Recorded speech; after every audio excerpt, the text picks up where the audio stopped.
Hello friends, Kiran Abbavaram. So ఈ అన్న గురించి అయితే చాలా మందికి తెలిసే ఉంటుంది అనమాట. లాస్ట్ సినిమా ఎప్పుడో చూసాను.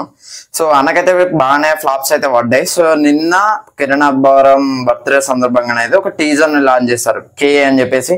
అయితే నేను టైటిల్ చూసి ఇంగ్లీష్ లో ఉంటుంది కదా, కే అని చెప్పేసి. సో కిరణ్ అబ్బవరంగా వచ్చాను అనుకుంటా, ఏంటి నేమ్ తోటే సినిమా తీస్తున్నాడు అని అనుకున్నా, కానీ అది కా అన్నమాట. సో టైటిలే కా అన్నమాట. సో ఇక టీజర్ గురించి మాట్లాడుకున్నట్లయితే ఫస్ట్ ఒకటి చెప్తా అన్న గురించి. ఏ సినిమాలో చూసుకున్నా కూడా కొద్ది లుక్స్ అయితే అన్ని సినిమాలలో సిమిలర్ గానే ఉంటాయి.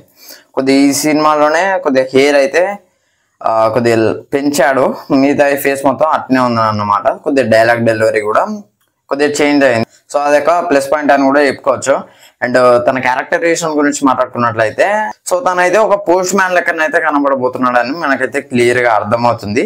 సో తన పోస్ట్ మ్యాన్ అందరి లెటర్స్, ఇప్పుడు పోస్ట్ మ్యాన్ అంటే వాళ్ళకి వంచుతాడు, వీళ్ళకి వంచుతాడు, అందరికి వంచుతాడు కదా.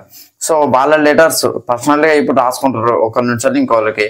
సో ఆ లెటర్స్ చదువుతున్నాడు అనమాట. సో చదివి అండ్ ఇంకెవరినో హత్యలు చేస్తున్నారు. సో అదైతే చూపెట్టారనమాట. ఇది చూసినప్పుడు అయితే నాకైతే నేనేమనుకున్నా అంటే విరూపాక్ష రేంజ్ అట్నే అనిపించింది. ఎందుకంటే ఆ డార్క్ జోనర్ లో ఉందన్నమాట సినిమా. ఎక్కడో అక్కడ డే టైంలో చూపెట్టారు, కానీ మిగతా అంతా డార్క్ జోనర్ లో ఉంది. అండ్ తోడైల్ రిఫరెన్స్ అని చెప్పారనమాట. సో తనైతే వేటాడబోతున్నాడని క్లియర్ గా అర్థమవుతుంది. సో ఈ మూవీ తోటన్నా గట్టి కంబ్యాక్ ఇవ్వాలని కిరణ్ అబ్బవరం ని కోరుకుందాం అన్నమాట. అండ్ ఇంకా బీజిఎం కూడా చాలా బాగుందన్నమాట. సో కొత్త డైరెక్టర్ అట. సో ఇది ఫ్రెండ్స్ ఓవరాల్ గా టీజర్ రివ్యూ అయితే. వీడియో నచ్చితే లైక్ చేయండి, షేర్ చేయండి, కామెంట్ చేయండి, ఛానల్ సబ్స్క్రైబ్ చేసుకోండి. Thanks for watching. By by.